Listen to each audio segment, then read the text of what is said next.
Welcome to the mysterious casebook, where every tale hides a secret. Tonight, we follow Miss Marple into a chilling puzzle called The Clue in the Astronomer's Almanac. A death beneath the stars, a cryptic almanac, and a question only she can answer.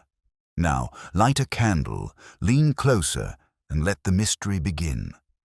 It was one of those evenings in St. Mary Mead that seemed, at first glance, to carry no more menace than the flutter of a moth about a lantern. The village had assembled at the vicarage garden for a summer lecture on astronomy, an event of mild novelty that promised both gentle amusement and the chance to boast afterwards of having learned something scientific. Lanterns hung from apple boughs, the grass smelled of clover, and tables bore neat rows of sponge cakes, seed buns, and cucumber sandwiches prepared by the ladies of the parish.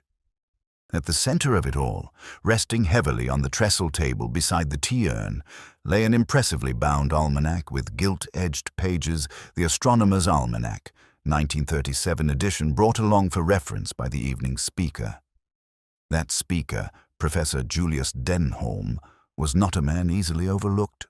Tall, ruddy, and inclined to expound with booming good humor, he had recently taken up temporary residence in the village, lodging at Mrs. Price Ridley's house while pursuing some obscure research.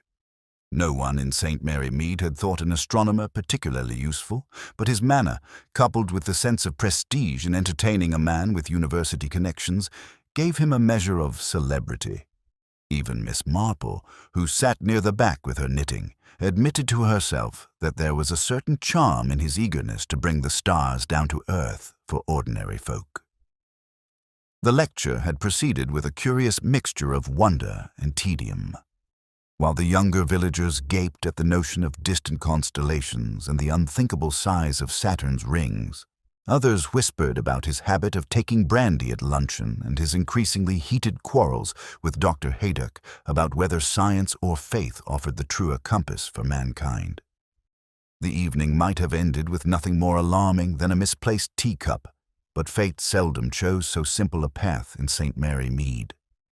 It began with a faint commotion near the side gate.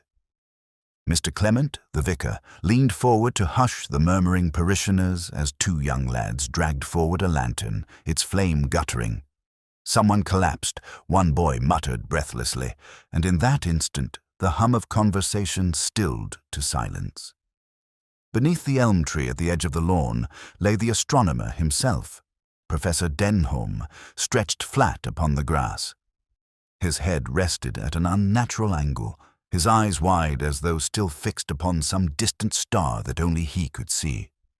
There followed the usual scramble that attended such moments, cries of alarm, women clutching at their handbags, and the vicar's wife urging someone to fetch Dr. Haydock at once.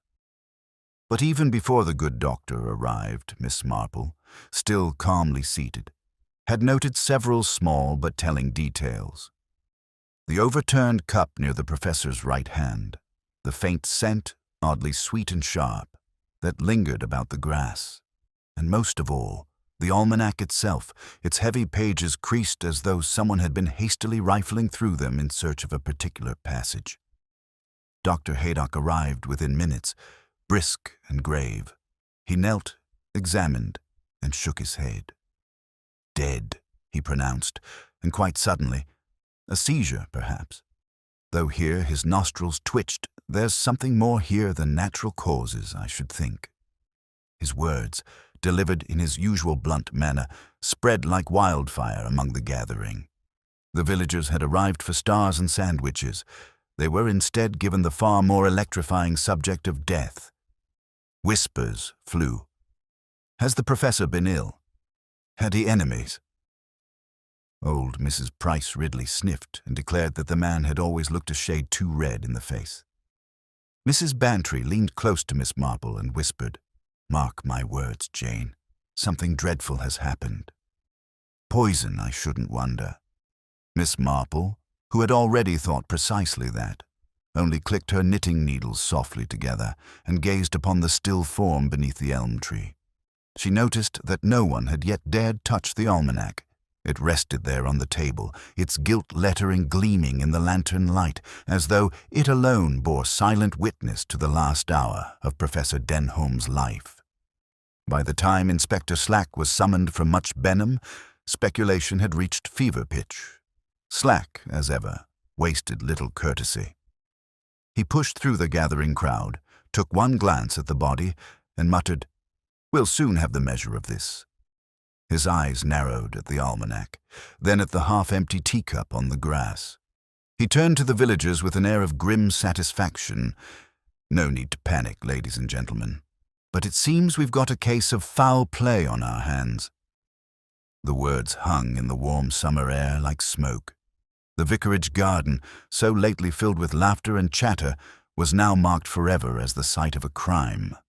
And while the inspector busied himself with questions, notes, and impatient gestures, Miss Marple remained where she sat, a quiet figure in the shadows, her needles rising and falling. Behind her mild blue eyes, however, thought stirred. She had already observed more than most would guess. People, after all, revealed themselves in the smallest of gestures. A glance too sharp, a hesitation in the wrong place, the eagerness of a hand reaching for a book it had no business with. The evening's entertainment had ended in tragedy. But to Miss Marple's mind, the true performance of the play of human nature had only just begun. Morning in St. Mary Mead dawned deceptively peaceful after the night's grim discovery. Sparrows chattered in the hedgerows, the milkman clattered along the lane with his cart, and smoke curled cheerfully from cottage chimneys. Yet beneath the ordinary rhythm of village life, a current of unease ran sharp and strong. Professor Denholm's death was already on every tongue, and by breakfast time, speculation had grown into full-blown rumor. At the Blue Boar, Mrs. Bartlett, the innkeeper, declared with relish that it must have been poison slipped into the professor's tea. She cited the curious, sweet odor near the body as proof, though she admitted she had only heard of it second-hand. At the post office, Mr. Petherick, the solicitor, insisted that men of science often succumb to sudden heart failure brought on by excitement. He quoted a cousin in Lincoln who had dropped stone dead while lecturing on the subject of Roman aqueduct. By the time Mrs. Bantry had finished her morning calls, she was able to report 3 separate versions of the tragedy to Miss Marple: that Denholm had been struck down by lightning, that he had quarrelled fatally with Dr. Haydock, and that he had been poisoned by his own students for reasons too dark to explain. Miss Marple, seated by her window with her knitting, listened with polite attentiveness. Her manner betrayed nothing of her thoughts, though inwardly she observed how swiftly human imagination turned the unfamiliar into melodrama. People so rarely contented themselves with the plain truth of sudden death. They embroidered, exaggerated, and connected details that suited their fears or prejudices. Yet, she reflected, in the midst of all that gossip, there was often one thread of reality waiting to be teased out. Inspector Slack, meanwhile, was wasting little time in pursuing the matter.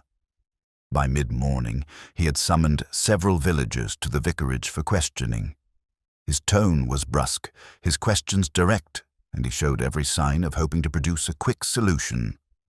The professor had, after all, been a stranger to St. Mary Mead. A stranger's death, Slack reasoned, must have been brought about by some sudden quarrel or by a careless indulgence rather than by the tangled motives of long acquaintance. He sought the obvious, and it pleased him to think he might pin the matter down within a day or two. The vicarage garden, now cleared of last night's tables and lanterns, bore little trace of its recent drama, save for a patch of flattened grass beneath the elm. Here Slack led Mrs. Price Ridley, eager to repeat for the 3rd time her claim that she had seen the professor, speaking sharply with Dr. Haydock about 10 minutes before the collapse. "He looked flushed, Inspector," she said with satisfaction. "Positively purple, if you'll forgive the expression. A man in such a state was bound to come to no good end." Dr. Haydock himself, however, dismissed the suggestion with characteristic irritation. "Yes, we argued," he told Slack bluntly. The fellow was an obstinate fool who thought the Bible could be interpreted through the stars. But you don't poison a man simply because he talks nonsense, and if you're looking for medical evidence, you may put your money on poison rather than apoplexy. The inspector scribbled notes, scowled, and turned his attention to the almanac. It had been removed to the vicar's study for safekeeping, though Slack eyed it with little enthusiasm. "Big book of figures," he muttered. "What's the use of it for us?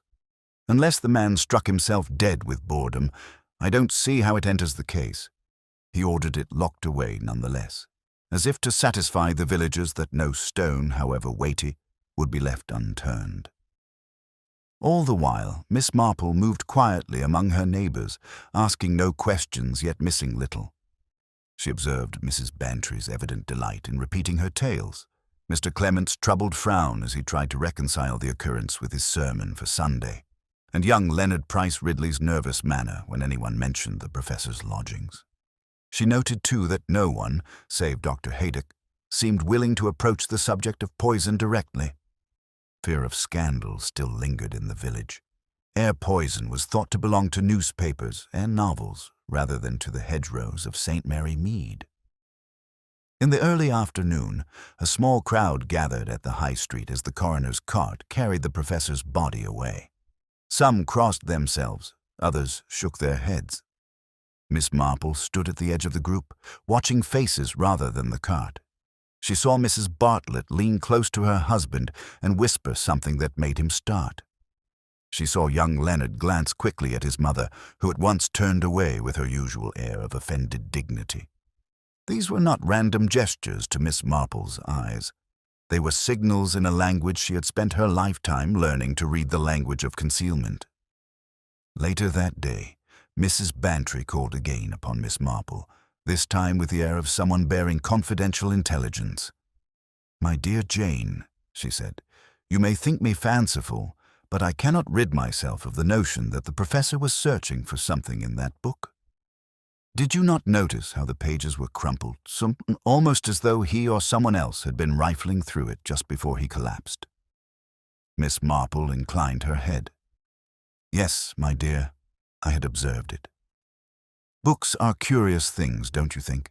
They so often contain more than one intends to find, and sometimes it is the page one did not look for that proves the most telling." Mrs. Bantry shivered delightedly, as she always did when Miss Marple lapsed into one of her gentle aphorisms. She went away certain that her friend knew more than she confessed. Miss Marple, left alone, merely resumed her knitting. In her mind, she considered the almanac, the cup, and the sweet scent by the elm. There was nothing conclusive, of course, but already she was certain that the matter was far from the simple seizure some might have hoped to declare it. As dusk settled once again over St. Mary Mead, the village felt itself transformed. Curtains were drawn early, doors bolted with unusual firmness, and the usual calls of good night rang with an edge of anxiety. Somewhere among them, Miss Marple reflected, walked a person who knew precisely how and why Professor Denholm had met his end. And human nature being what it was, that person could not help but betray themselves, given time and the right observation. The stars appeared above the village as they had the previous evening, steady and indifferent. But down in the lanes and cottages of St. Mary Mead, unease grew sharper with each whispered word, each sideways glance. The village had tasted death, and the taste would linger. Tomorrow would bring further questions, further gossip, and, inevitably, the naming of suspects. Miss Marple, with her calm patience, knew that the performance had only just moved into its next act. Inspector Slack returned to the vicarage the following morning with a brisk air that suggested he was determined to have the matter cleared before the week was out. He carried a leather notebook already half filled with observations, though Miss Marple suspected these were more conjecture than fact. His arrival coincided with the funeral bell tolling for an elderly parishioner unrelated to the case, yet the sound lent a solemn accompaniment to his inquiries. Slack began with Mrs. Price Ridley, who never required much prompting to share her opinions. She repeated her claim that she had seen Professor Denholm in a heated discussion with Dr. Haydock on the evening of the lecture. Purple in the face, Inspector," she insisted again, as though the hue alone constituted undeniable proof, and very loud indeed. I should not be surprised to learn that the doctor had more to do with the man's end than he cares to admit. Slack scratched the remark into his notebook with relish. Confronting Haydock, however, produced little satisfaction. The doctor leaned back in his chair with arms folded, eyes hard. "If you're looking for a quarrel?" "You've got one," he told Slack curtly. "But if you're looking for poison, don't waste your time in my surgery. I value my practice far too highly to dabble in amateur murder." His tone carried both irritation and conviction. Slack, though unconvinced, could not easily dismiss it. Miss Marple, meanwhile, had taken her usual morning stroll through the lanes. She paused often, ostensibly to admire the roses or to exchange pleasantries with neighbors, but her mind was quietly engaged with the puzzle. She thought of the almanac, crumpled at its edges, and of the professor's curious intensity. A man of science, she reflected, might become obsessed with some detail that seemed trifling to others, and obsession, when combined with secrecy, could lead to hidden quarrels and desperate measures. At the post office, Miss Marple encountered Mr. Petherick, who was sending off a letter in his careful script. "Ah, Miss Marple," he greeted. What a business we find ourselves in. Such things are rare in our village, thank heaven. Still, one must expect agitation when a stranger is involved. They never quite belong, you know." He tapped his envelope. "I fancy it will prove some matter connected with the professor's work. Men in universities often tread on each other's toes. Academic jealousy, you might say." Miss Marple listened, nodded, and said only, "It is a curious thing, is it not, how disputes of the mind can sometimes lead to violence of the hand." Mr. Petherick, satisfied to have his view elegantly confirmed, left with the air of a man whose theory had been validated. By midday, Slack had called Leonard Price Ridley to the vicarage for questioning. Leonard was a pale young man, given to fidgeting with his cuffs. His answers came haltingly, betraying both nerves and a desire to please. "Yes, Inspector, Professor Denholm was lodging with us. Perfectly agreeable, on the whole. Very polite. Only Mother thought him rather demanding. He often asked for brandy late at night, and once he kept the lamp burning until near dawn, poring over that book of his. She considered it wasteful." Slack leaned forward. "Did he receive any visitors?" Leonard hesitated before replying. "Not that I recall, sir, unless you count Mr. Simons, the schoolmaster. They spoke once or twice about Latin phrases, I think." Slack grunted, scribbled again, and let him go. But Miss Marple, who happened to be knitting nearby in the vicarage garden, filed away the detail with interest. Schoolmasters and astronomers did not often share confidences without reason. The afternoon brought a new development. Dr. Haydock announced that the professor's sudden death was consistent with poisoning, though the precise nature would require laboratory confirmation. It was not apoplexy, not heart failure, he declared. The odor, the manner of collapse, I've seen enough to be certain. The villagers, upon hearing this, reacted with a fresh wave of speculation. Some professed horror, others suppressed excitement. Poison was a subject both dreadful and thrilling, conjuring images of novels and penny dreadfuls. At the Blue Boar, Mrs. Bartlett whispered that the poison must have slipped into the tea-urn, thereby endangering them all. At the grocer's, a rumor spread that Denholm had brought exotic powders from the university, which he had foolishly ingested himself.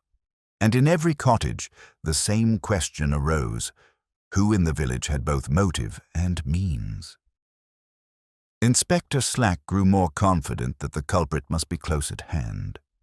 He favored the idea that Denholm had offended someone with his manner, and that a villager had seized the chance to rid themselves of a nuisance. His eye lingered longest on Dr. Haydock, though Miss Marple observed that he also paid attention to Mrs. Price Ridley, who prided herself on never tolerating disorder under her roof. That evening, Miss Marple attended a small gathering at Mrs. Bantry's. drawing room where talk of the murder eclipsed all other subjects. Colonel Bantry declared in booming tones that no Englishman would stoop to poison, it being a woman's weapon by long tradition. His wife contradicted him merrily, citing at least 2 cases where prominent gentlemen had done precisely that. Miss Marple sipped her tea quietly, thinking of her many acquaintances whose genteel manners had concealed ruthless determination. To her mind, poison had no gender. It belonged rather to temperament, to that peculiar blend of secrecy and calculation one found in certain souls. As the conversation ebbed, Mrs. Bantry leaned towards Miss Marple. "Jane, my dear, you always see what others miss. Tell me, do you suppose we are in danger ourselves? To think of such a thing happening under the vicar's elm tree, it is too dreadful." Miss Marple laid her knitting in her lap and replied softly, "My dear Dolly, we are always in danger, though most of us never perceive it. Danger lies in vanity, in jealousy, in the desire to conceal some weakness. It takes only the smallest of circumstances for those to bloom into crime." Mrs. Bantry shivered, delighted and disturbed in equal measure. She knew from long friendship that when Jane Marple spoke in such tones, she was already far along the path of discovery. The day ended with the village more unsettled than ever.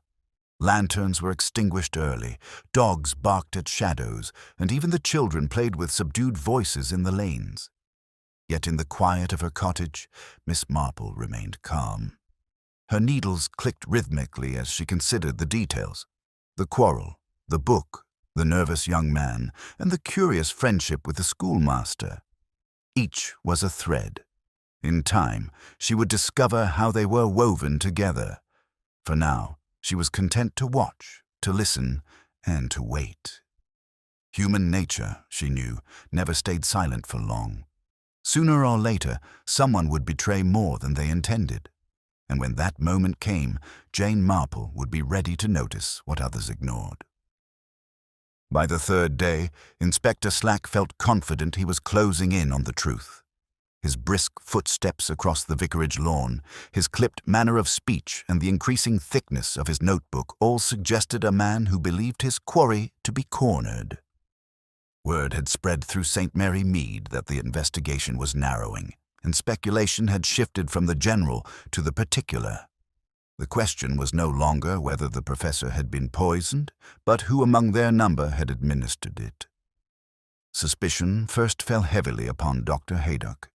The quarrel between the physician and the astronomer had been too public to ignore, and villagers are quick to link anger with guilt. Mrs. Price Ridley, proud of her sharp eyes and sharper tongue, continued to emphasize the professor's purple complexion during their argument. Colonel Bantry, though reluctant to accuse a man of Haydock's standing, admitted that doctors have access to all sorts of things, powders, potions, and what-not. Slack himself leaned towards this line, asking pointed questions about Haydock's medical supplies and insisting on examining his surgery, much to the doctor's disgust. Haydock endured it with visible irritation. "You'll find nothing there, Slack," he snapped, "and if you had a scrap of medical knowledge, you'd know that poisons of this nature don't sit about on shelves waiting for inspectors to blunder in. I tell you plainly, the man was poisoned. But by whom and why is a matter you're unlikely to solve by sniffing through pill bottles." His bluntness did him little good in the eyes of the gossiping villagers, who saw arrogance where Miss Marple saw merely professional exasperation. Then attention turned toward Leonard Price Ridley, the unfortunate young man in whose home the professor had lodged. Leonard's nervous manner during questioning had made him appear shifty, and his hesitations were interpreted as concealment rather than timidity. Mrs. Bartlett of the Blue Boar declared to anyone who would listen that Leonard never looked a person in the eye, and that she had once seen him carrying a parcel wrapped in brown paper with great secrecy. What the parcel had contained, she could not say, but in the village imagination it quickly grew into a packet of deadly powders smuggled from London. Leonard, confronted with these whispers, stammered denials. I hardly knew the man, so he protested to Inspector Slack. He kept to himself mostly. We spoke of ordinary things, the weather and so forth. He was always polite. I never wished him harm. His pale face and damp brow did little to inspire confidence, and Slack wrote his answers down with the grim satisfaction of a man who thought he had discovered his culprit. Yet Miss Marple, who observed Leonard quietly from across the vicarage garden, saw in him not malice but a familiar kind of youthful weakness. She had seen it before in boys pressed too hard by strict mothers, in clerks caught out in small lies, in timid suitors fumbling over words. Guilt, she knew, had a different look altogether. A third name soon entered the circle of suspicion: Mr. Simmons, the schoolmaster. Slack had learned from Leonard's halting testimony that Simons had met with Denholm on at least 2 occasions to discuss Latin and possibly other matters. To the inspector, this hinted at some hidden connection. Simons was summoned and questioned, appearing neat as ever in his tweed coat, his hair smoothed precisely, his tone reserved. He admitted to meeting Denholm, but insisted it was in the spirit of academic curiosity. The professor had an interest in certain classical references to the heavens, he explained. I merely provided translations where required. Nothing more sinister than that. Slack's eyes narrowed. And what did you receive in return, sir? Simons flushed faintly. A loan of a book, Inspector. Nothing else. I assure you I had no reason to wish the man ill. His dignity held, but Miss Marple noticed the tightening of his jaw and the quick glance he cast towards the floor when poison was mentioned. It was a small thing, but to her it suggested that Simons carried some burden of knowledge he was unwilling to share.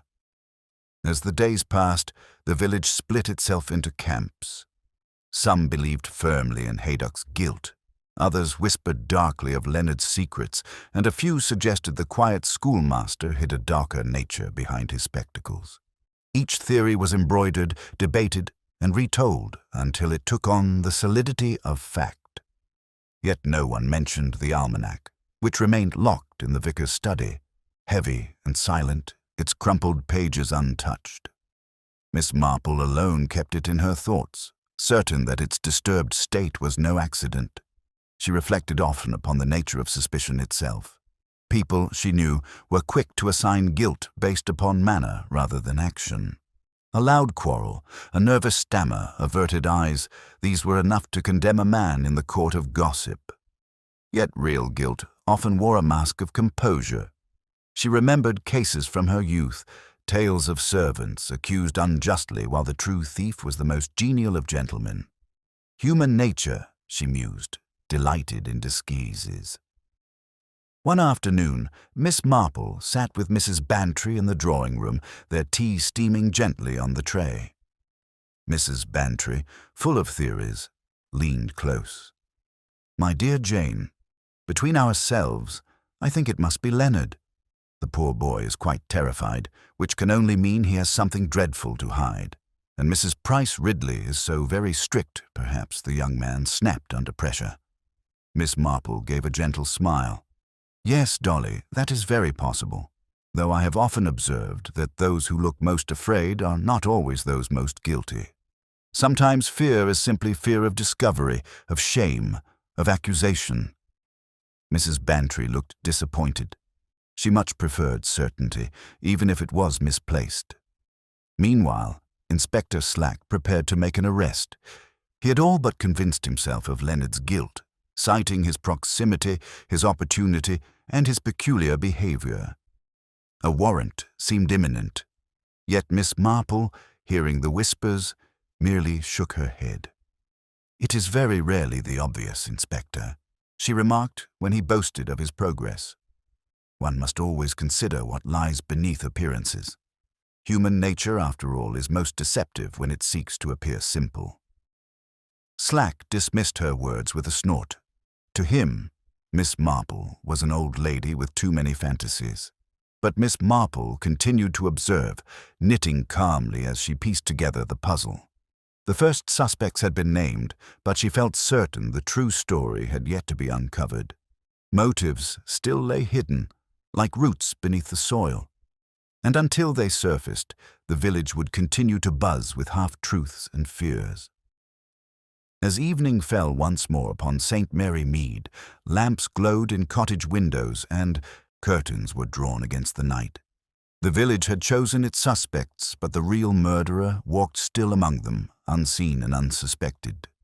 Miss Marple, with her quiet patience, waited for the moment when human nature would once again betray itself in some small but telling way.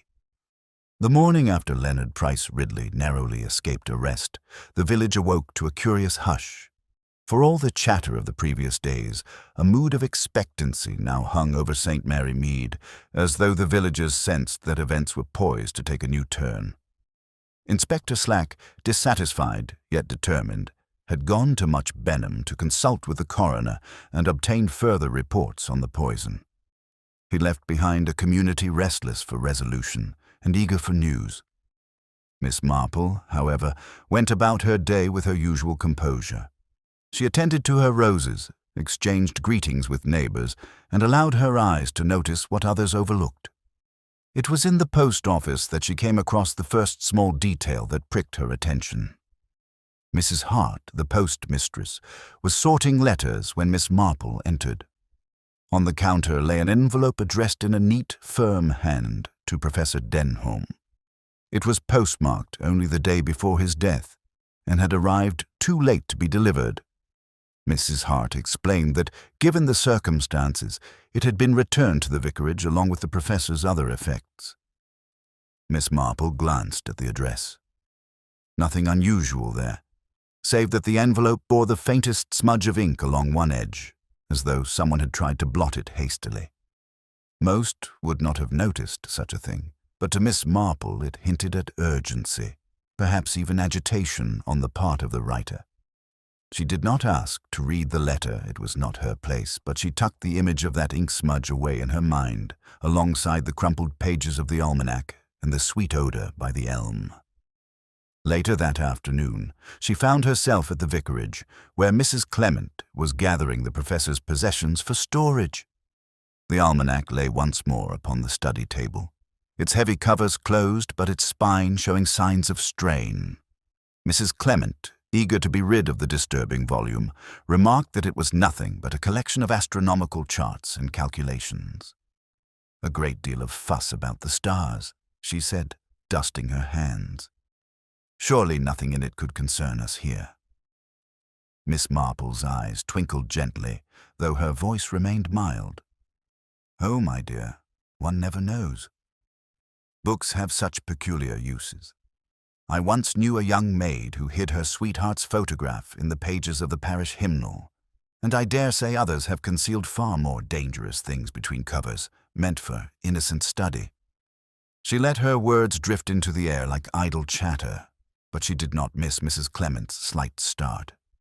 The vicar's wife, she realized, had noticed something odd about the Almanac too, though she had not spoken of it. When Miss Marple was left alone for a moment in the study, she permitted herself a closer look. The edges of several pages were indeed crumpled, not by the casual turning of hands, but by hurried rifling. On one page she noticed a faint indentation, as if something had been pressed there, a piece of paper perhaps, removed in haste. The Almanac itself was innocent enough, but it had served, she felt certain, as a hiding place. And if Professor Denholm had been searching frantically through it on the evening of his death, it was not for stars or planets, but for something concealed within. That evening, the villagers gathered once more at the Blue Boar.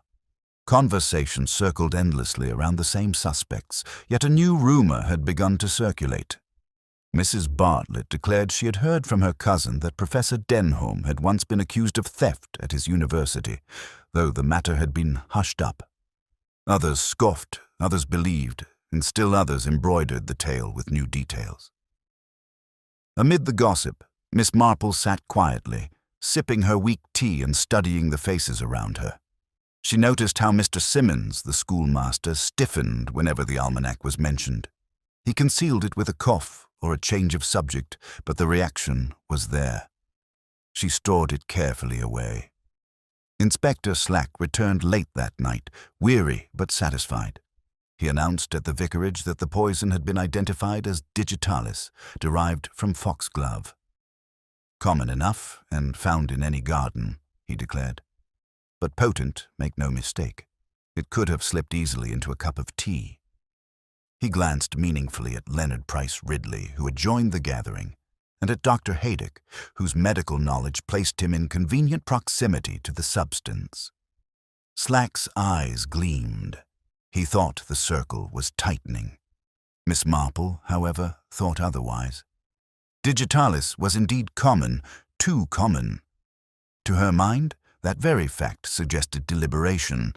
Someone had chosen a poison that could be explained away as an accident of nature, something grown innocently in cottage gardens. That choice required calculation, and calculation required motive. Motive, she reflected, was what they had not yet uncovered. For all the gossip and suspicion, no one had asked why Professor Denholm should be killed at all. She considered the hidden paper, the crumpled pages, and the ink-smudged letter. Motive might lie there, she thought, not in quarrels or nervous glances. Human beings rarely commit murder for the sake of argument alone. More often, it was for fear of exposure, fear of discovery, fear of some truth that must remain buried. Professor Denholm, in rifling through his almanac, might have stumbled upon such a truth or threatened to reveal it. The night drew in, and Miss Marple returned to her cottage. She lit her lamp, set aside her knitting, and gazed into the steady flame. Patterns began to form in her mind. The astronomer's almanac, the ink-stained letter, the nervous schoolmaster, the pale lodger, the quarrelsome doctor are all threads in a tapestry not yet revealed. Somewhere among them lay the reason for murder. As she prepared for bed, Miss Marple reflected on the peculiar nature of small details. A smudge of ink, a crumpled page, a faint indentation trifles that most would dismiss. Yet in her long years of observation, she had learned that trifles were never trivial. They were the crumbs by which one followed the trail of human folly. She smiled to herself, for the case was beginning to take shape. Others might rush to accuse, but she would wait. The truth, she knew, had a way of revealing itself to those patient enough to notice what others ignored. And so St. Mary Mead slept uneasily, its cottages dark under the starlit sky. The villagers whispered in their dreams, suspecting this person or that, while Miss Marple, ever wakeful in thought, traced the faint outline of a hidden clue that promised, in time, to change everything. The morning after Inspector Slack's pronouncement about digitalis, St. Mary Mead seemed unusually taut, as if the very hedges leaned forward to overhear its own gossip. The identification of the poison had sharpened suspicion, and the villagers' curiosity now turned toward more personal matters. It was not enough to know how Professor Denholm had died. They wished to know why and at whose hand. Old grievances and hidden scandals, once politely ignored, began to be spoken of with renewed vigor. At the post office, Mrs. Bartlett leaned heavily across the counter to confide that Mrs. Price Ridley had once been embroiled in a dispute with a tenant over a small inheritance. And I dare say, she whispered with relish, the professor might have known of it. A man of learning pokes into such things. Perhaps he found a record or threatened to speak. Mrs. Hart, the postmistress, nodded gravely, though she added her own suspicion that Mr. Simmons, the schoolmaster, had lately been seen pacing the lane after dark. Men who walk alone at odd hours, she declared, rarely have innocent reasons. Inspector Slack, meanwhile, had grown impatient. He summoned both Leonard Price Ridley and Mr. Simons to the vicarage on the same afternoon, determined to rattle them into contradiction. Leonard appeared first, pale as ever, his hands trembling slightly. Slack pressed him on his movements that night, demanding to know why he had loitered near the refreshment table just before the professor's collapse. Leonard stammered, "I was only fetching another sandwich. Mother doesn't like me to eat too much at home, you see." His answer drew chuckles from a few gathered villagers, but Slack wrote it down with a grim flourish. Mr. Simons followed, composed but taut. Slack asked him directly about his conversations with the professor. "You admit you met with him in private," he said. "What business did you have together?" Simons' mouth tightened. "Classical references, Inspector. Nothing of consequence." Slack leaned closer. "And did you argue with him? Was there disagreement?" Simons' eyes flickered, betraying a flash of irritation before he regained his calm. "Scholarly debate, nothing more." Miss Marple, knitting silently in the corner, noticed how the schoolmaster's hands clasped too tightly around his hat brim, the knuckles whitening. Anger restrained, she thought. Anger and perhaps fear. It was that evening at Mrs. Bantry's drawing room that the first true confrontation occurred. A small circle had gathered for cards, but the game quickly gave way to talk of the murder. Colonel Bantry, with his usual booming voice, accused Slack of wasting time. "Arrest the doctor or the lodger and be done with it," he barked. "All this tiptoeing about motives is nonsense. Men are killed in quarrels, not over books." Dr. Haydock, present by invitation, flushed deeply. "If you're implying I quarreled to the point of murder, Colonel, then you've less sense than I credited you with." The two men squared off, voices rising until Mrs. Bantry intervened with nervous laughter. Miss Marple, observing, noted how Haydock's indignation was genuine, yet beneath it there was also weariness. A man unjustly suspected, she thought, will bristle, but he also carries the heaviness of insult. It was not the reaction of one concealing guilt, but of one wounded by suspicion. The following day brought another revelation, this time from Mrs. Price Ridley herself. She had grown increasingly affronted by whispers about her household and chose to defend her son with characteristic sharpness. Standing in the churchyard after morning prayers, she declared to all within earshot that Leonard had nothing to do with poisons. "My boy may be delicate and somewhat nervous, but he is no murderer. If anyone had cause to silence that professor, it was Mr. Simons, who spent hours in secret conversation with him. What could they have been plotting over if not something shameful?" The accusation spread swiftly, and before long Mr. Simons found himself the subject of muttered suspicions. It was said he had been overlooked for a post at the grammar school in Much Benham, and that Denholm, with his university connections, might have had influence in the matter. Whether true or not, the tale gained color with each telling. Simons, overhearing one such version at the grocer's, turned scarlet and left without his purchases. That evening, he called upon Miss Marple. His tone was controlled, but his eyes betrayed agitation. "Miss Marple," he said, "I fear I am being maligned most unjustly. You, at least, seem a woman of sense. Surely you see the absurdity of it. I had no quarrel with Professor Denholm beyond scholarly differences." Miss Marple folded her knitting neatly in her lap. "People are quick to seize upon the obvious, Mr. Simons," she replied gently. "But often what appears most obvious conceals what is most important. I dare say you know that as well as I do." His lips pressed. "Together, then you do not believe I am guilty?" Miss Marple smiled faintly. "I believe that truth has a way of revealing itself, and until it does, the wise keep their counsel." He left dissatisfied, but she had observed what she wished, the tremor of relief in his voice, mingled with dread. Meanwhile, the vicar and his wife grew troubled.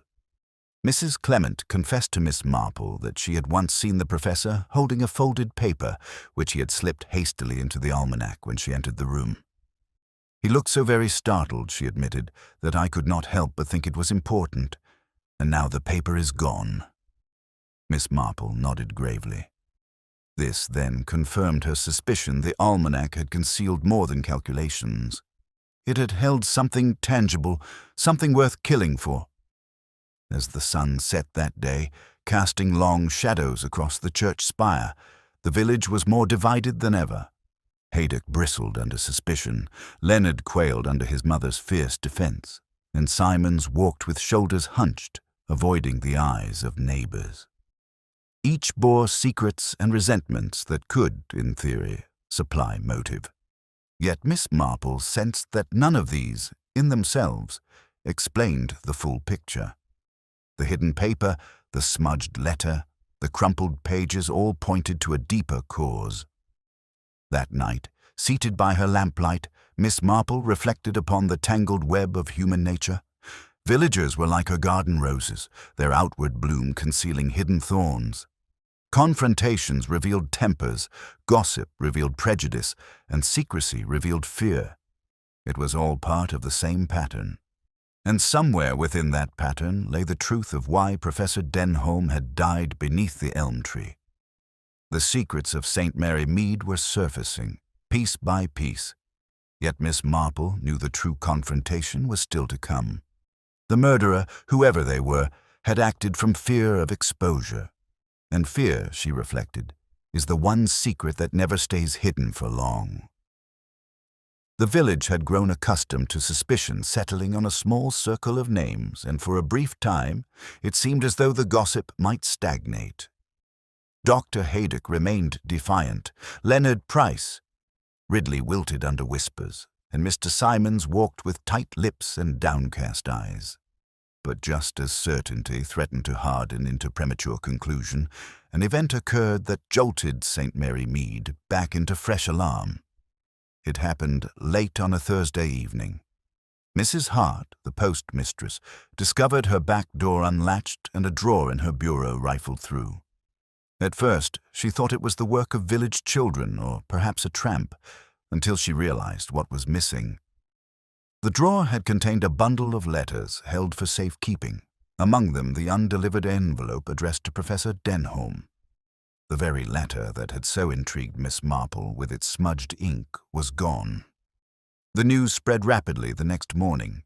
Villagers gathered outside the post office, clucking and shaking their heads. Some lamented the audacity of burglars. Others suggested the professor had possessed dangerous secrets worth stealing.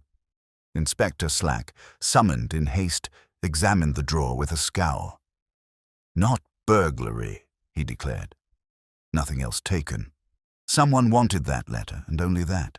His eyes narrowed. "That tells us more than all your gossip put together." To Miss Marple, the disappearance was confirmation of what she had suspected.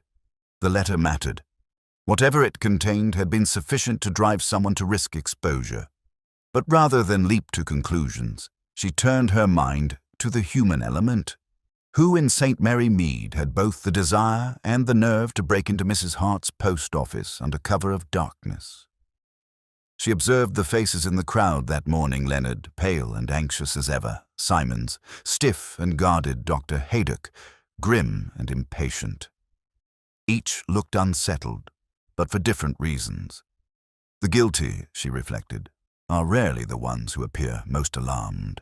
Fear of accusation and fear of discovery are not the same thing.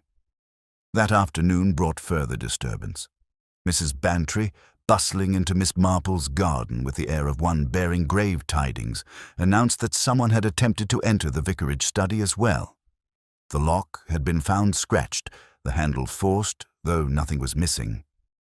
The almanac, safely under Mr. Clement's watch, remained intact. "But it proves, Jane," Mrs. Bantry insisted, "that the murderer is desperate. They're trying to recover whatever was hidden in that dreadful book." Miss Marple nodded gently. "Yes, Dolly. Desperation often drives people to foolish acts, and foolishness, in turn, reveals more than caution ever does." Inspector Slack, though visibly pleased to have tangible developments, reacted with characteristic impatience. "This confirms what I've said all along," he told Colonel Bantry. "The answer lies here in the village. A man dies, his letter stolen, his book tampered with. This isn't the work of chance. It's someone close at hand. I'll have them." He puffed with determination, but Miss Marple suspected his eagerness might blind him to the subtler truths.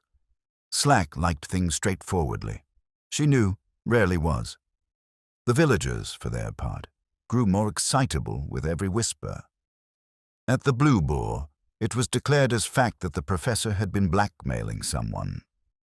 At the grocer's, Mrs. Bartlett swore she had seen a shadow slip past the post office that very night, though when pressed, she admitted it might have been only a tree branch moving in the wind. Children were kept closer to home, doors were bolted earlier than ever, and in every cottage the sense of a hidden enemy grew stronger. Miss Marple spent the day quietly, though her thoughts were anything but tranquil. She replayed the sequence of events, the professor's sudden collapse, the crumpled almanac, the ink-smudged letter, and now these attempts to recover both. It suggested that Denholm had either discovered something or threatened to expose it. Someone in the village believed that letter or paper contained the key, and that belief was strong enough to kill.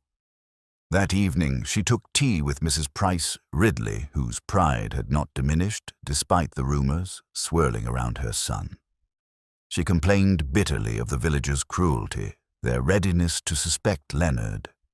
"They always look down on us, Miss Marple, simply because I maintain a proper standard in my household. Envy, that's what it is. They would like nothing better than to see us disgraced." Leonard sat silently nearby, his fingers twisting the corner of a newspaper.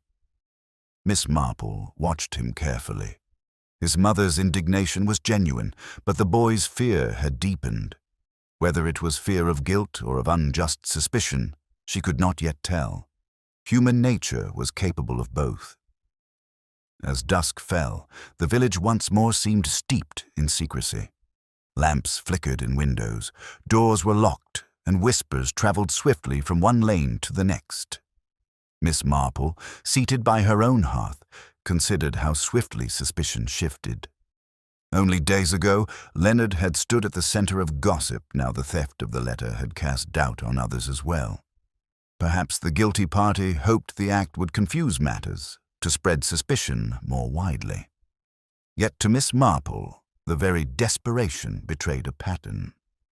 Those who conceal, she mused, cannot resist revealing themselves in their efforts to keep hidden. The next morning brought a shock that made the villagers' fears suddenly real. Mr. Simons, the schoolmaster, was found unconscious in his classroom. He had collapsed at his desk, a half-written lesson plan before him. Though not dead, he was pale and shaking, and a glass of water near his hand bore the faintest trace of a bitter smell. Dr. Haydock, summoned at once, confirmed what many feared. "An attempt," he said grimly.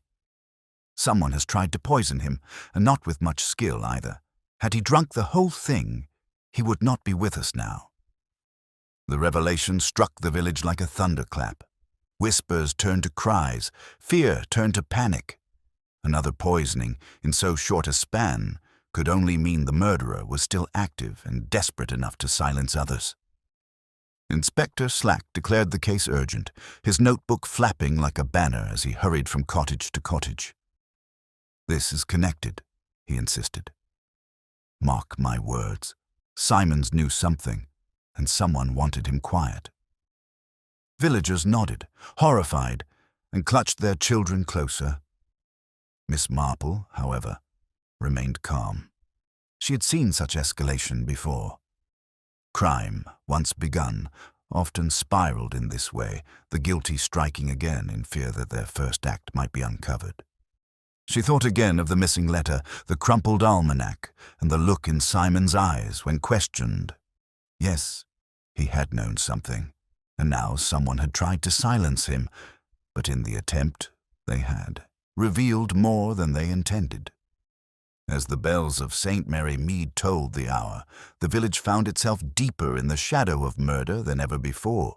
What had begun as one sudden death beneath the elm tree had grown into theft, intrusion, and now another poisoning. Fear hung heavy in the air, but Miss Marple, steady as ever, continued her quiet knitting. She knew that each new twist brought them closer to the truth, for in the end, human nature, however it tried to hide, could never resist exposing itself. The attempted poisoning of Mr. Simmons had unsettled St. Mary Mead more than the professor's death itself. One murder, villagers might whisper about over tea, treating it as a grim but contained occurrence. But a second attempt so brazen and so near gave the impression of a predator still loose among them. Doors were barred earlier than ever, curtains drawn tight, and even the most garrulous neighbors now spoke in lowered voices, as if the very air might carry their words to dangerous ears. Inspector Slack marched about the lanes with renewed bluster, declaring he would have the culprit in custody within hours. His pronouncements, however, grew vaguer the more he spoke. Some days he leaned heavily upon Dr. Haydock, citing his knowledge of medicines. Other times he hinted at Leonard Price Ridley, whose nervous manner only worsened under scrutiny. And now, with the schoolmaster lying pale and shaken in his bed, Slack muttered darkly that Simons himself might have staged the attempt for reasons of his own. In short, the inspector grew no closer to the truth, while the villagers grew more anxious. Miss Marple, by contrast, seemed untroubled. She moved gently among her neighbors, knitting in hand, offering comfort where needed, and listening far more than she spoke. Yet beneath her mild exterior, she was at work, quietly setting a trap, not a trap of snares or force, but one of human nature. She had long observed that people, when pressed in just the right way, reveal themselves without realizing it. Her first step was to pay a call on Mrs. Price Ridley. The formidable matron, already stung by gossip about her son, received Miss Marple with stiff courtesy. Over tea, Miss Marple allowed the conversation to drift toward Professor Denholm's papers. "So curious, is it not," she mused, "that people sometimes hide things in books? Why, I once knew a young gardener who kept his accounts in a seed catalogue. It was most ingenious until his wife found them." Mrs. Price Ridley sniffed. "I dare say foolish men do such things. My Leonard, of course, would never stoop to dishonesty." Miss Marple's eyes twinkled. "No, indeed. But others might. One wonders if the professor's Almanac did not conceal something of great importance." She watched closely. Mrs. Price Ridley's expression did not change, but Leonard, seated nearby, gave a quick, startled glance toward his mother before dropping his eyes. It was only a flicker, but Miss Marple stored it away. Fear of what? She wondered, about exposure or protection. Her next visit was to Mr. Simons.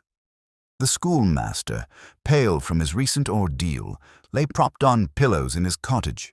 He greeted Miss Marple with restrained courtesy, clearly embarrassed to be seen in weakness. She fussed over his comfort for a moment before drawing her chair close. "It must be a dreadful shock, Mr. Simons," she said gently, "to have someone wish you harm, but then knowledge can be dangerous, can it not? I remember a case of a maid who discovered her mistress's secret letters and nearly lost her position for it. People will go to great lengths to prevent discovery." His lips tightened. "I know nothing that could be worth such violence, Miss Marple." She patted his hand lightly. "Oh, of course, of course. Still, it is curious, is it not, how Professor Denholm sought you out? Scholars do not often trouble village schoolmasters unless there is some special reason." Simons looked away, his fingers plucking nervously at the blanket. Again, a reaction. Not guilt, perhaps, but concealment of something he feared to admit. Finally, Miss Marple called upon Dr. Haydock. She found him in his surgery, sleeves rolled, his manner as brusque as ever. "Come to accuse me again, Miss Marple," he said with a weary smile. "No, doctor," she replied mildly. "Only to ask about poisons. Digitalis, for instance, so easy to obtain in any garden. But I have always wondered if such poisons are usually chosen in haste or with great calculation." Haydock frowned. "With calculation. A fool might try arsenic or something equally crude. Digitalis requires knowledge of dosage. Too little, and it merely unsettles too much, and it kills outright." Miss Marple nodded thoughtfully. "Then we may be dealing with someone who knows more than they admit. Someone who understands appearances as well as substances." Haydock leaned back, studying her. "You think you're clever, Miss Marple. But you're not wrong. Whoever did this isn't stupid. That should narrow your field. She left satisfied, not with his words, but with his tone defensive, weary, but lacking the sharpness of a guilty man. Her observations complete, Miss Marple devised her test. The following evening, she invited a small circle to her cottage for what she called a simple supper. Mrs. Bantry, Dr. Haydock, Leonard and his mother, and even Mr. Simons attended, curious to see what the old lady intended. The table was laid with care, a pot of soup steaming gently, and beside each place a small booklet of household remedies, old pamphlets Miss Marple had collected over the years. "I thought," she explained cheerfully, "that we might pass the time discussing the curious things people put in their cupboards. So many little bottles and powders. One never knows what they contain." As they ate, Miss Marple encouraged conversation. Mrs. Bantry laughed over her grandmother's recipes for cough syrups. Dr. Haydock scoffed at old remedies, calling them dangerous nonsense. Leonard shifted uncomfortably, while Mr. Simons grew increasingly silent. Miss Marple, knitting in her lap, remarked casually, "And of course, one must always take care with foxglove. I recall once in my garden, a neighbor mistook the leaves for spinach. A terrible fright it gave her. She survived, thank heaven, but I have never forgotten the look on her face when she realized the danger." At those words, she let her eyes drift not directly, but subtly across the table. Mrs. Price Ridley pursed her lips in disapproval at the indelicacy of the topic. Dr. Haydock looked faintly amused, as though recalling a professional anecdote. Leonard's spoon trembled, sending a ripple through his soup, though he quickly steadied it. But it was Mr. Simons who betrayed himself most clearly. His eyes flickered toward the pamphlet beside his plate, then darted away, his hand tightening around the edge of the table. The gesture was fleeting, but to Miss Marple it spoke volumes. Here was a man who feared knowledge not general, but specific knowledge that might expose him. She said nothing, of course. She allowed the conversation to drift back to safer topics, and the supper ended without further remark. But she had observed what she needed. Her trap had not been to accuse, but to remind each person of the weapon poison and watch who flinched. And in that moment of flinching, human nature had whispered its secret. Later that night, when her guests had gone, Miss Marple sat quietly by her fire, her needles clicking. The threads of the puzzle were drawing closer together. She did not yet have the full pattern, but she had glimpsed its outline. The guilty party was not chosen by chance or gossip, but by the subtle betrayals of fear. And soon, very soon, that fear would give way to revelation. The supper at Miss Marple's cottage left her guests uneasy, though none could have said precisely why. Mrs. Bantry later declared that Jane had a way of turning a harmless evening into a sort of silent interrogation, though she could not put her finger on how.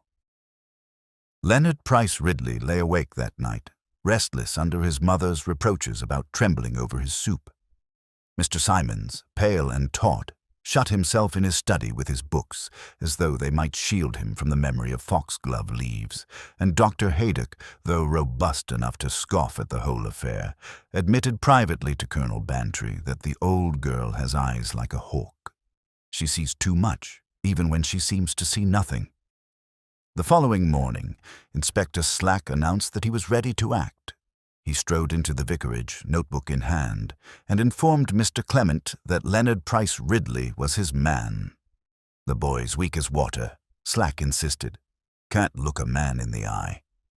He had the opportunity of living under the same roof as the victim and was motivated enough, though he didn't dare admit it. The professor was pressing him for money, I've no doubt, or threatening to expose some foolishness. It's always the quiet ones. Slack was so convinced of his theory that he prepared to obtain a warrant. Miss Marple, who had been invited to tea by Mrs. Clement at that very moment, overheard the declaration from the adjoining room. She emerged with her usual gentle step, her knitting folded neatly in her hands. "Forgive me, Inspector," she said softly, "but may I suggest caution? Weakness of manner is not proof of guilt. I have known many young men who blush and stammer under pressure. yet would never dream of crime. Human nature, you see, reveals itself in other ways. Slack muttered something about interference, but could not entirely dismiss her. After all, Miss Marple had been present when the professor died, and her reputation for uncanny insight carried weight. However grudgingly, he acknowledged it. Still, he grumbled, "Then who, Miss Marple, if not Leonard? It must be one of this lot. Haydock, Simons, Price Ridley, they're the only ones with any connection." "Which is it?" Miss Marple did not answer directly. Instead, she turned to Mr. Clement. "I wonder, Vicar, if I might look once more at the Professor's Almanac. Books have such curious stories to tell, if one listens." The Vicar obliged, producing the heavy volume from his study. Miss Marple opened it with delicate care, turning the pages slowly, her eyes tracing the crumpled edges. She paused at the indentation she had noticed before, running a finger lightly across the faint mark. Then she closed the book with a quiet sigh. Yes, she murmured, it was indeed a hiding place. And the thief who sought the missing paper must fear that too many already suspect the truth. Her words unsettled the room. Leonard shifted nervously. Simons adjusted his spectacles with trembling fingers.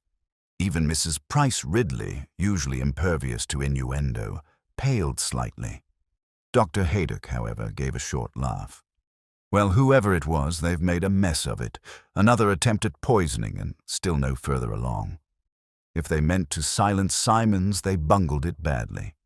His tone carried more irritation than fear, as though incompetence offended him more than danger. Miss Marple let the comment hang, then changed the subject with deliberate mildness. "I do wonder," she said, "about the missing letter. To steal it from the post office required daring indeed. Such acts are not committed lightly. Whoever took it must have been driven by terror that its contents would reveal something they could not bear to have known." Her eyes drifted from face to face, resting at last on Mr. Simons. He met her gaze briefly, then looked away, his cheeks flushed. The tension in the village grew heavier with each passing hour. Gossip no longer amused it, frightened. Neighbors eyed one another with suspicion, old friendships strained under whispered doubts. Mrs. Bantry confided to Miss Marple that she had begun to fear for her husband's safety whenever he stayed late at the club. "It seems wicked to say so, Jane, but I find myself wondering whether everyone is what they appear. Even those I've known for years, I question them now." Miss Marple nodded gently. "Fear does that, my dear.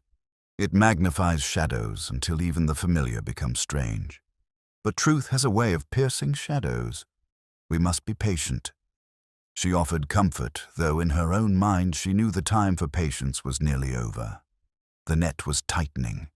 The guilty party was already showing signs of strain. A little more pressure, and the mask would slip. That evening, she devised the means of that pressure. She invited Leonard, Mr. Simons, and Dr. Haydock to meet at the vicarage the next day under the pretense that Inspector Slack wished to clarify their statements. The inspector, though initially reluctant, agreed when Miss Marple suggested it might settle the matter once and for all. In truth, she had another purpose entirely to watch them together, to observe how they reacted when the almanac and the missing letter were mentioned openly.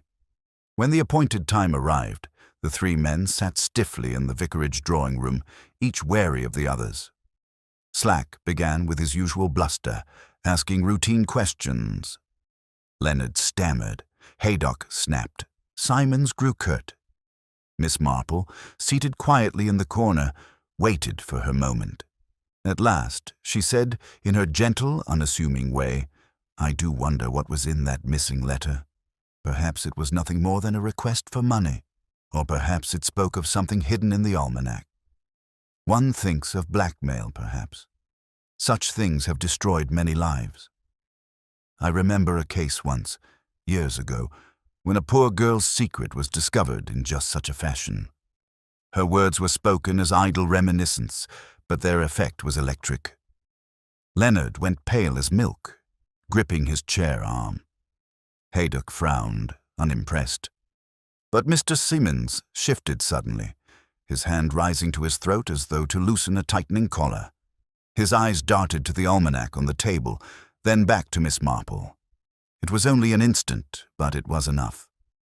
Slack, slow to catch it, wrote nothing. Miss Marple, however, folded her knitting with quiet finality. She had seen all she needed. That night, St. Mary Mead lay hushed under the weight of suspicion. Villagers barred their doors, prayed for safety, and wondered which of their neighbors hid the soul of a murderer. Miss Marple, seated by her fire, allowed herself a rare moment of weariness. She had drawn the net tight, but the final step, naming the guilty and laying bare the truth, remained. It must be done carefully, for human pride and fear are dangerous things. Yet she knew the time had come. Tomorrow the veil would lift, and the truth, however dreadful, would be known. The stage was set, the players were assembled, and in the quiet of her cottage, Jane Marple prepared herself for the final act of human nature's performance. The village of St. Mary Mead awoke to an atmosphere that seemed charged with expectancy. The inspectors' meeting at the vicarage had left more questions than answers, and the sight of Mr. Simmons visibly shaken did not go unnoticed by the small group who lingered afterwards. By the following morning, whispers of his reaction had spread to every corner of the parish. The schoolmaster, once thought so composed, now appeared fragile, nervous, and secretive. Some declared this was proof enough of guilt. Others insisted it was simply the strain of being suspected. In either case, the mood of the village grew taut, as though a storm were about to break. Inspector Slack, convinced of his own theory, leaned heavily once more on Leonard Price Ridley. He summoned the young man to the station at Much Benham and pressed him with pointed questions. Leonard stammered and flushed, his denials tangled with nervous half-answers. To Slack, this was confirmation. To Miss Marple, who sat quietly knitting at the vicarage when the inspector relayed his progress, it was yet another example of mistaking fear for guilt. "People do tremble when wrongly accused," she murmured. "It is a peculiar injustice that the innocent often appear most suspicious, while the guilty are practiced at calm." The vicar himself, troubled by the turn of events, confessed to Miss Marple that he feared the whole parish was descending into mistrust. "Even within my own congregation," he said gravely, "I see eyes watching one another with doubt. It is most unchristian." Miss Marple agreed gently, though she added in her quiet way, "Human nature is inclined to suspicion, Vicar, and when danger enters a small place, it magnifies all our weaknesses. But it also reveals character, and that, in the end, tells us more than words." Events soon gave the village fresh cause for alarm. On that very afternoon, Mrs. Hart, the postmistress, reported that another attempt had been made at intrusion, this time not at her office, but at her home. A window latch had been forced, though nothing was taken. She was certain she had disturbed the intruder by returning earlier than expected. "They are hunting, Miss Marple," she said anxiously, "searching for something they believe is still here." Miss Marple's eyes lit with a brief spark. The almanac had once held a paper. The letter had been stolen, and still someone searched. It meant that knowledge remained incomplete. Whoever killed Professor Denholm still feared exposure, and their frantic efforts only tightened the circle around them. That evening, Miss Marple allowed herself a small experiment. She attended supper once more at the Bantry's house, where Colonel Bantry, Mrs. Bantry, Dr. Haydock, and Mr. Simons were present. Leonard and his mother, though invited, declined. Mrs. Price Ridley declared that her son's health did not permit further indignities. Conversation over the meal inevitably returned to the case. Mrs. Bantry, in her lively manner, described again the scene of the professor's collapse, embellishing it with details she had told before. Dr. Haydock dismissed her flourishes impatiently.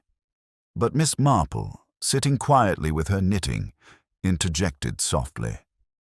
It is always curious, is it not, when a man clutches at nothing as he falls? So many victims of sudden seizures reach for a handkerchief, a chair, a friend's arm. But when a man falls without grasping why, then one wonders if something had already distracted his attention at the crucial moment. Her remark, delivered with the gentlest air of reminiscence, sent a ripple around the table. Simmons dropped his fork with a clatter and muttered something about the lateness of the hour. Dr. Haydock stared at Miss Marple as though she had spoken a riddle, while Colonel Bantry roared for an explanation. But Miss Marple merely smiled, folding her knitting into her lap. "Oh, just an observation, Colonel. No more than that." She allowed the moment to pass, but she had seen what she intended. Simons's composure had cracked once again. By the next morning, the schoolmaster's name was on every tongue. Some were convinced he had poisoned the professor and then attempted to poison himself to divert suspicion. Others claimed he was being framed. Slack, for his part, grumbled that the old lady had muddled matters further, but even he could not deny that Simons was behaving oddly. He began to draw up a new theory, one in which Simons had been blackmailed by the professor and silenced him in return. Slack was ready to move. Miss Marple, however, cautioned restraint. "It is not quite complete yet," she said quietly. "We are missing one last piece." The missing piece arrived in the most unexpected form. That afternoon, Mrs. Bantry appeared at Miss Marple's cottage, breathless with excitement. She carried a small scrap of paper that had been found in the churchyard hedge, blown there by the wind. It was a torn fragment, ink-smudged, with half a sentence visible: "Reveal your connection with the society," unless Mrs. Bantry had no notion of its meaning, but Miss Marple received it with calm gravity. At last, she thought, here was confirmation. The professor had indeed been in possession of a letter threatening exposure. Blackmail, whispered only as rumor, was now a certainty.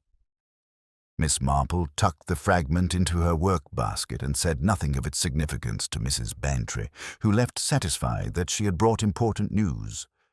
Alone once more, Miss Marple allowed herself a moment of reflection. The professor had discovered, or threatened to reveal, a secret connected to one of their numbers. The almanac had been used as a hiding place. The letter had been stolen. Further attempts had been made to retrieve it, and now a second poisoning had failed. Each step had narrowed the field, and the guilty party, in their desperation, had already betrayed themselves in subtle gestures. That night, Miss Marple prepared for the final step. She would gather them together, not for an inquest or interrogation, but for something far more ordinary. An afternoon tea. It was in such settings, she knew, that human nature revealed itself most clearly. She would arrange the table, set the cups, and let conversation flow. And when the moment came, she would speak gently, as though musing on nothing of consequence, and in doing so lay bare the truth. The village, meanwhile, braced itself for revelation. Doors closed earlier, gossip ran hotter, and every glance carried suspicion. They sensed the end was near. The murder beneath the elm, the theft of the letter, the intrusion at the post office, the attempted poisoning, all threads of the same design, and at the heart of it, an ordinary soul with an extraordinary secret. Miss Marple, seated by her fire, knitted quietly, her mind at ease. The performance was nearly complete. The curtain would rise tomorrow, and the final act of human nature would play itself out before their eyes. Soon, the murderer would be unmasked not by force, but by the quiet observation of an old lady who saw what others did not. The following afternoon dawned with the same quiet rhythm as any other in St. Mary Mead, but beneath the ordinary movements of village life, there was a hum of expectancy. Everyone knew that Miss Marple had invited a small circle to tea at her cottage. Mrs. Bantry hinted broadly that Jane meant to bring matters to a conclusion, though how she knew this was unclear. The air itself seemed charged, as though the village, weary of whispers and shadows, longed for the truth to step into the open. The table was laid with simple, elegant china cups, scones, and strawberry jam. Yet the arrangement of chairs was deliberate. Miss Marple, knitting in her lap, occupied the seat nearest the hearth. Facing her were Leonard Price Ridley, pale and uncomfortable, his mother sitting stiffly at his side. Dr. Haydock leaned back with folded arms, exuding irritation, and Mr. Simons, composed but visibly strained, perched on the edge of his chair as if ready to flee at any moment. Inspector Slack, summoned reluctantly, stood by the window, arms crossed, his expression one of skepticism mingled with curiosity. When tea had been poured and the first small silences filled with polite remarks, Miss Marple set down her cup. Her voice was mild, but each word carried. "We are all gathered, I think, because St. Mary Mead deserves peace once more. A dreadful crime has disturbed us, and further attempts have followed. But I believe we now have all we need to understand why Professor Denholm died beneath the elm tree." The room grew still. Leonard shifted, Mrs. Price Ridley drew herself up in offended dignity, and Mr. Simons's hand twitched upon his knee. Miss Marple continued, her tone conversational, almost as though recounting a tale from the parish. "At first, it seemed like a sudden illness, but the sweet odor noticed by several told us otherwise. Dr. Haydock confirmed poison, and later the coroner named digitalis, a substance common enough in our gardens. Its very commonness is what struck me. It was not chosen in haste, but deliberately so that suspicion might fall broadly, even upon the innocent." Inspector Slack muttered, "Exactly what I've said all along." But Miss Marple went on, unperturbed.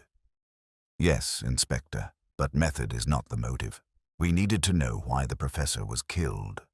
Quarrels alone do not explain murder. The true reason lay hidden in that almanac he prized so dearly. Pages crumpled, an indentation where a folded paper once lay. The professor, shortly before his death, had been searching for something concealed within. Her eyes drifted toward the table where the heavy book rested. That paper was a letter. We know it existed, for it arrived at the post office too late to be delivered. It was stolen, of course, in the night. And when that letter disappeared, another attempt was made, this time at the vicarage study, where the almanac itself was kept. Such desperation tells us that what the professor had discovered was dangerous to someone here among us." She paused to let the words settle, then looked up, her gaze moving slowly from face to face. The torn fragment that Mrs. Bantry so cleverly found confirmed it. "I'll reveal your connection with the society unless those words tell the tale. Professor Denholm had uncovered a link between one of our neighbors and a clandestine society and organization from his academic world that dealt in questionable matters. The professor, perhaps without realizing the danger, threatened exposure, and for that he was silenced." There was a stir around the table. Mrs. Price Ridley gasped, Leonard's eyes widened, and even Inspector Slack straightened from the window. Miss Marple's voice remained calm. "Now, who among us would tremble at such a threat? Not Leonard, poor boy. His nerves betray him, but they are the nerves of youth, not of guilt. Not Dr. Haydock, whose quarrels are loud but never secretive. No, the true sign lay elsewhere, revealed not by words, but by reaction." She folded her knitting neatly, her eyes resting gently on Mr. Simons. "At supper, when Foxglove was mentioned, you gripped the table as though it burned you. At the vicarage, when I spoke of blackmail, your hand went to your throat, and your eyes flew at once to the almanac. Each time, fear betrayed you, not fear of gossip, but fear of discovery." Mr. Simons' face was drained of color. His lips parted, but no words came. The silence in the room deepened, broken only by the faint ticking of the clock. Miss Marple's voice, gentle yet unwavering, carried on. "You were once involved, were you not, with a society whose activities would not withstand scrutiny. Perhaps you joined as a young man, drawn by curiosity or ambition. Perhaps you left when you realized its nature. But Professor Denholm, with his habit of probing, uncovered that past. The letter threatened exposure. To protect your reputation, your post, your future, you chose to remove him. Inspector Slack snapped, "Do you deny it, sir?" But Simons did not answer. His hands, clenched tightly in his lap, trembled. Miss Marple, unhurried, concluded softly, "You administered digitalis in his tea. You sought the letter at the post office and at the vicarage, and when fear mounted, you attempted to poison yourself, hoping suspicion would turn elsewhere. But human nature is not so easily concealed. In your very efforts to hide, you revealed what you most feared." The room seemed to hold its breath. Mrs. Bantry covered her mouth with a gloved hand, her eyes wide. Leonard gave a gasp of relief, while Mrs. Price Ridley muttered something about schoolmasters never being quite reliable. Dr. Haydock let out a long breath, his expression grim but satisfied. Inspector Slack, though clearly displeased to be upstaged, nonetheless stepped forward with authority. "Mr. Simons, you will come with me." For a moment, it seemed the schoolmaster might protest. His lips moved, his eyes darted about the room, but no words emerged. At last he slumped back, shoulders sagging. "I only wished to protect myself," he murmured. "I could not bear to see everything ruined for one foolish mistake of youth." His voice trailed into silence. Miss Marple resumed her knitting, her eyes serene. "Human weakness, Mr. Simons, is more often the cause of tragedy than wickedness. Pride, fear, the desire to conceal these are the roots from which crime so often grows. It is always the little things that betray us, a glance, a flinch, an unnecessary word. The smallest crumbs, when followed, lead to the truth." The gathering broke up slowly, each villager subdued by the weight of revelation. Outside, the evening sun bathed St. Mary Mead in golden light, as though mocking the darkness that had lurked within. The elm tree at the vicarage stood silent witness, its leaves rustling softly in the breeze. The truth had at last been spoken, but the echoes of fear lingered still. And Miss Marple, ever modest, sat quietly with her knitting, content to let others speak of justice. She had done only what she always did, observed human nature, and in its frailties found the path to truth. In the days following the revelation at Miss Marple's cottage, St. Mary Mead began its slow return to normality. The elm tree under which Professor Denholm had collapsed stood as serene as ever, though the villagers now passed it with a quickened step, as if unwilling to linger in its shadow. Life resumed its familiar rhythms. Children scampered along the lanes, gardeners bent to their roses, and the church bell rang its steady toll for Sunday services. Yet a faint unease lingered, like the echo of a storm after the sky had cleared. Mr. Simmons was removed quietly by the authorities, his resignation from the school accepted without protest. Few spoke openly of him now, though in private drawing rooms and behind hedges, theories multiplied. Some declared they had always suspected something peculiar in his manner. Others insisted he had been unfairly maligned, until Miss Marple had revealed the truth. Most simply shook their heads in sorrow, reluctant to believe that a man who had taught their children Latin could harbor such a dark secret. In time, his name would fade from conversation, but for now, it hung heavily in the air. Leonard Price Ridley, released from suspicion, carried himself with renewed if fragile dignity. His mother proclaimed loudly that she had never doubted him for a moment, though her sharpness with him increased rather than lessened, as if his brush with scandal had embarrassed her pride. Villagers offered him sympathetic nods, though many retained the faint mistrust that clings to one once accused. Leonard bore it with stoic silence, his eyes still nervous, but his shoulders a little straighter, as though grateful merely to walk free. Dr. Haydock, vindicated of suspicion, returned to his rounds with a brusque satisfaction. "As I told you from the first," he remarked to Colonel Bantry, "it was poison, and it was deliberate. Slack would have bungled the case entirely if not for Miss Marple." He offered this acknowledgment grudgingly, yet with genuine respect. He never said as much to Miss Marple herself, but she saw it in the softened edge of his manner whenever he next encountered her. Mrs. Bantry, for her part, could not resist recounting the tale to anyone who would listen, embellishing it with dramatic pauses and sweeping hand gestures.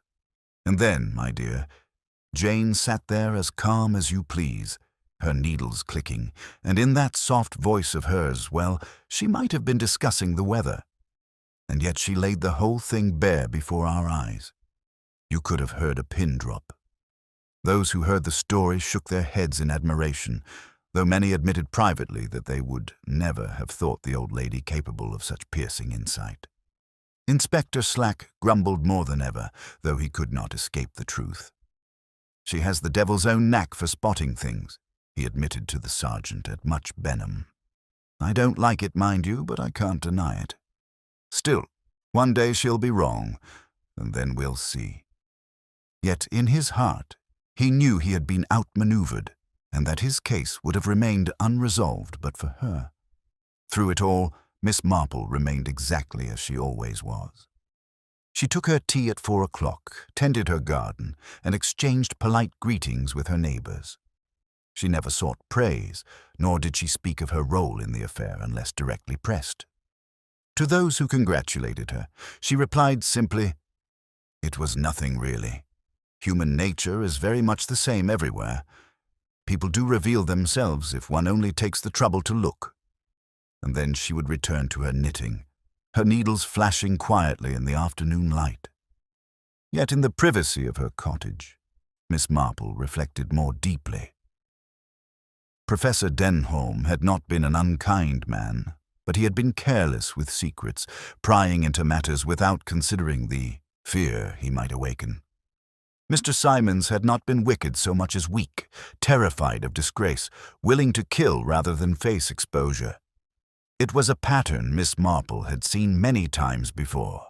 Murder not born of hatred, but of cowardice, pride, or desperate self-preservation. She sighed softly as she thought of it, for such tragedies seemed destined to repeat themselves wherever human hearts beat in secrecy. The village, too, carried its lessons. Suspicion had divided neighbors, gossip had wounded reputations, and fear had twisted ordinary lives. Yet once the culprit was removed, people slipped readily back into their comfortable routines. It was in the nature of village life, Miss Marple mused, to heal itself quickly, covering scars with the chatter of daily business. But beneath the surface, she knew, those scars remained. Each whisper, each sideways glance, each memory of fear would linger long after the last word was spoken. On Sunday morning, the congregation gathered at St. Mary Mead as though nothing had occurred. The vicar's sermon spoke of forgiveness and the danger of judgment, and many listened with unusual attentiveness. Mrs. Price Ridley sang the hymns with loud precision. Leonard bowed his head more humbly than before, and Mrs. Bantry whispered excitedly about the hats in the pew ahead. To the casual eye, it was an ordinary service. But Miss Marple, seated near the back, noted the quiet shifts in expression, the subtle softening of old quarrels, and the renewed wariness in others. Human nature was adjusting, as it always did. When the service ended, villagers spilled into the churchyard, chatting about gardens, weather, and recipes. The case of Professor Denholm was not mentioned, but its shadow lingered all the same. Children darted between the gravestones, laughter ringing out, a sign that life moved forward. The elm tree by the vicarage swayed gently in the breeze, indifferent witness to what had passed beneath its branches. Later that afternoon, Miss Marple sat in her garden, her knitting basket at her side. The roses glowed softly in the late summer sun, bees droned lazily among the blossoms, and the world seemed, for the moment, at peace. She thought of all she had seen, fear disguised as anger, pride dressed as dignity, guilt hidden beneath composure. The world, she reflected, was full of such masks. But for those who observed carefully, who knew the small signs of human weakness, the truth was always there, waiting to be uncovered. As twilight deepened, Miss Marple laid aside her knitting and watched the sky darken to violet. Stars began to appear, faint at first, then brighter, scattered across the heavens like clues upon a page. She smiled faintly. Professor Denholm had sought the secrets of the stars, but it had been the secrets of human hearts that brought about his end. And those, she knew, were far more complex than any constellation. The village would remember the affair for years, perhaps in fragments, perhaps as a tale told at tea tables. But soon enough, another scandal or curiosity would take its place. That was the way of things. Only Miss Marple, in her quiet way, would keep the memory clear, filled among the many puzzles she had observed in her long life. Not because she sought glory, but because each case, in its way, illuminated the timeless truths of human nature. And so St. Mary Mead settled once more into its rhythms, as peaceful to the eye as ever, though beneath its calm surface lay the knowledge that even the most tranquil places could harbor deadly secrets. Miss Marple, serene in her garden, reflected that it was always so. People, after all, were very much the same, everywhere capable of kindness and cruelty, honesty and deceit, fear and courage. And in that truth lay both the sorrow and the fascination of life. She rose, folded her shawl about her shoulders, and stepped inside as the evening bell rang across the village. Another day was ending, and with it, another story of human frailty had been told. Tomorrow would bring roses to prune, letters to write, and, perhaps, another puzzle waiting quietly to be solved.